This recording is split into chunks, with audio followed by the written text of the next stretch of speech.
नमस्कार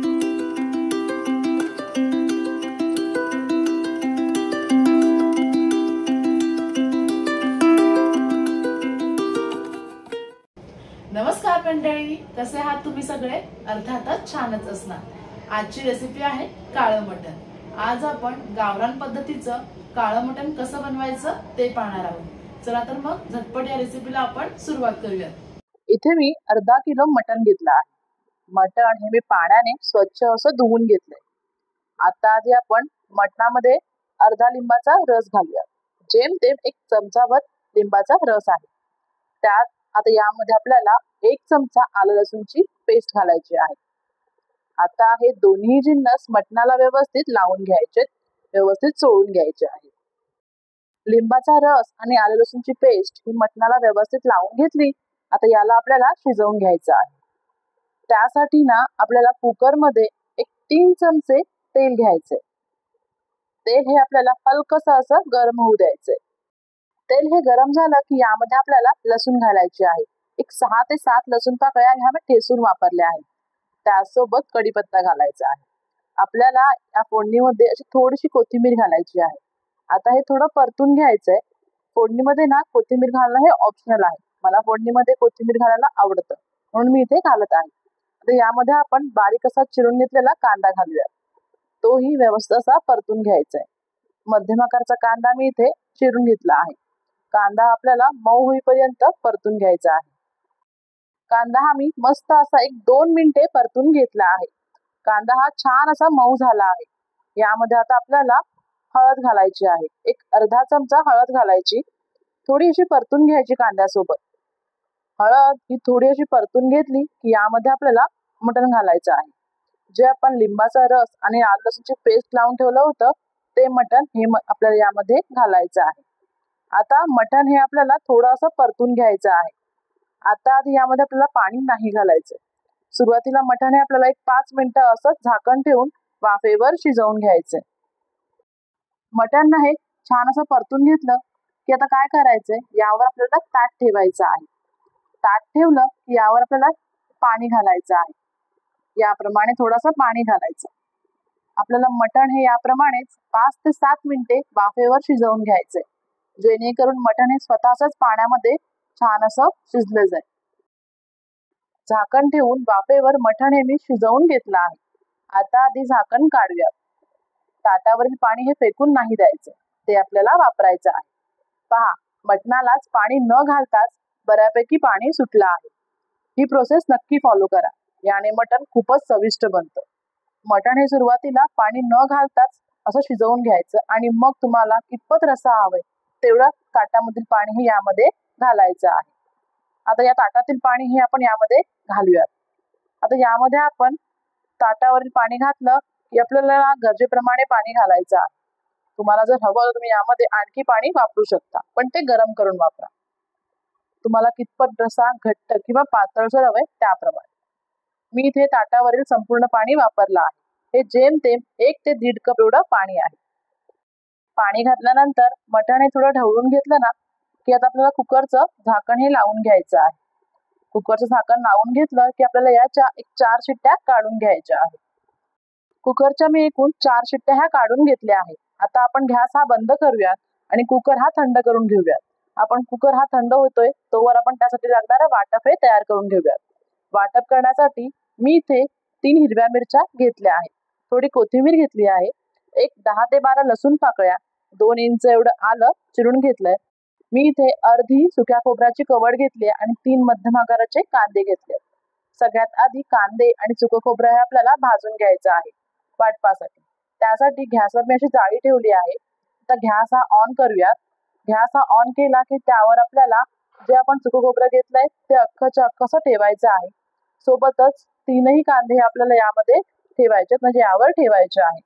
कांदा आणि सुकं खोबरं हे आपल्याला भाजून घ्यायचं आहे। सुरुवातीला सुकं खोबरं हे असं उलट करायचं, म्हणजे ना आतील बाजू ही व्यवस्थित अशी भाजली जाते। 1-2 मिनिटं झाली की सुकं खोबरं हे आपल्याला सुरीने किंवा दुसऱ्या कोणत्या याने असं सरळ करून घ्यायचं आहे। दुसऱ्या बाजूला पलटून घ्यायचं आहे आणि खोबरं हे आपल्याला मागील बाजूनेही भाजून घ्यायचंय। चला तर मग कांदा आणि सुकं खोबरं हे व्यवस्थित भाजून घेऊया। पहा, आणखी एक 2 मिनिटांमध्ये खोबरं हे छान असं भाजलं गेलं आहे. ते आता आपण काढून घेऊया. आता कांदे हे सुद्धा आपल्याला व्यवस्थित भाजून घ्यायचे. तर इथे ना आणखी एक जवळजवळ 3 ते 4 मिनिटातच कांदा सुद्धा व्यवस्थित भाजला गेला आहे. आता आधी ना आपण गॅस हा बंद करूयात आणि कांदा हा ताटामध्ये आपण काढून घेऊया. 3ही कांदे आपल्या ताटामध्ये काढून घ्यायचे. याप्रमाणे खोबरं आणि कांदा हे भाजून घेतल्याने ना छान असा चुलीवरील मटणाचा फ्लेवर येतो, याला छान असा स्मोकी फ्लेवर येतो. तर हे पहा, आपलं खोबरं जे आहे ना ते आतपर्यंत व्यवस्थित असं भाजलं गेलं आहे. मस्तच. आता आधी ना आपण खोबरं हे चिरून घेऊया. मी इथे खोबरं चिरून घेत आहे. खोबरं हे चिरून घेतलं की आता आपल्याला कांदा सुद्धा जाडसर असा चिरून घ्यायचा आहे. फार असा बारीक चिरण्याची गरज नाही आहे, कारण ते आपल्याला वाटूनच घ्यायचं आहे. कांदा आणि खोबरं हे चिरून घेतलं ना की ते आपल्याला मिक्सरच्या भांड्यामध्ये काढून घ्यायचंय. अशा जर तुम्हाला छान छान रेसिपी पाहायच्या असतील मग वाट कसली बघताय, स्नेहल रेसिपीजला पटापट सबस्क्राईब करा. आणि जर तुम्हाला माझ्या रेसिपीज आवडत असतील तर प्लीज व्हिडिओला लाईक जरूर करा. आता कांदा आणि खोबरं हे मिक्सरच्या भांड्यामध्ये काढून घेतलं की आपल्याला यामध्ये आपल्याला कोथिंबीर घालायची आहे, 2 ते 3 हिरव्या मिरच्या आणि त्यासोबत आपल्याला आलं आणि लसूण घालायची आहे. आता हे आपल्याला यामध्ये थोडंसं असं पाणी घालायचंय, जेणेकरून वाटप हे व्यवस्थित असं वाटलं जाईल. आता यावर झाकण लावून वाटप हे आपण बारीक असं वाटून घेऊयात. इथे मी वाटप हे बारीक असं वाटून घेतलं आहे. झाकण काढूयात. हे पहा, याप्रमाणे वाटप हे आपल्याला बारीक असं वाटून घ्यायचं आहे. तुम्ही वाटपाचा रंग पाहू शकता, एकदम असा डार्क काळपट रंग आला आहे. इथे मी कुकरही थंड करून घेतला आहे. त्याचं झाकण आता आपण काढूयात. आपलं मटण सुद्धा छान असं शिजलं आहे. आता ना आपण याला फोडणी देऊयात. त्यासाठी कढईमध्ये आपल्याला एक 5 ते 6 चमचे तेल घ्यायचं आहे. आता आपल्याला फोडणीमध्ये लसूण किंवा कांदा घालण्याची गरज नाही आहे. आता यामध्ये गॅस कमी करून अर्धा चमचा हळद घालूयात, 1 चमचा गरम मसाला आणि 3 चमचे आपल्याला लाल तिखट घालायचे, जे आपण घरी वापरतो ते. आता मसाले हे पटपट आपल्याला ढवळून घ्यायचे, परतून घ्यायचे आहे. थोडे असे परतून घ्यायचे. तिखट मसाल्याचं प्रमाण हे तुम्ही तुमच्या आवडीप्रमाणे कमी किंवा जास्त असं वापरू शकता. आता यामध्ये आपण तयार करून घेतलेलं संपूर्ण वाटप हे यामध्ये घालूयात. वाटप हे आपलं छान असं मसाल्यांसोबत आपल्याला परतून घ्यायचं आहे. 1 मिनिटभर तरी वाटप आपल्याला मसाल्यांसोबत छान असं परतून घ्यायचं आहे. मिनिटभर वाटप हे मसाल्यांसोबत परतून घेतलं की यावर आपल्याला झाकण ठेवायचे आणि वाटप हे छान असं शिजवून घ्यायचे. गॅस हा कमीच ठेवायचा आहे आणि वाटप हे आपल्याला एक 4 ते 5 मिनिटं तरी आणखी थोडं शिजवून घ्यायचंय. इथे ना जवळजवळ एक 4 मिनिटे झाली आहेत. झाकण काढूया. मस्तच छान असं तेल सुटलंय वाटपाला. वाटप हे आपलं मस्त असं शिजलं गेलंय. थोडं ढवळून घ्यायचंय वाटप. आता ना यामध्ये आपण शिजवून घेतलेलं मटण घालूया. कुकरमधील संपूर्ण मटण हे यामध्ये आपल्याला घालायचं आहे. मटण हे छान असं मिसळून घ्यायचंय, वाटपासोबत एकजीव करून घ्यायचं आहे. यामध्ये आता चवीनुसार मीठ घालूया.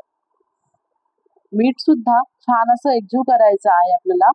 गॅस हा आता मोठा करायचा आहे आणि मटण हे आपल्याला वाटपासोबत एक 5 मिनिटे आणखी शिजवून घ्यायचे, जेणेकरून संपूर्ण जिन्नस छान असं मिळून येईल. इथे मी मटण हे एक आणखी 5 मिनिटे शिजवून घेतलंय. छान साईडने तेल सुटले. आता यावर आपण थोडी अशी वरून थोडी कोथिंबीर घालूया. ती सुद्धा छान अशी मिसळून घ्यायची. आपलं मटण हे शिजलं आहे. आता गॅस हा आपण बंद करूया. तयार आहे आपलं मस्त असं गावरान पद्धतीचं काळं मटण. मस्त असं गावरान पद्धतीचं झणझणीत आणि चमचमीत असं काळं मटण तुम्ही सुद्धा एकदा तरी नक्की करून पहा. रेसिपी आवडल्यास व्हिडिओला लाईक जरूर करा. चला तर मग पुन्हा भेटूयात. तोवर नमस्कार.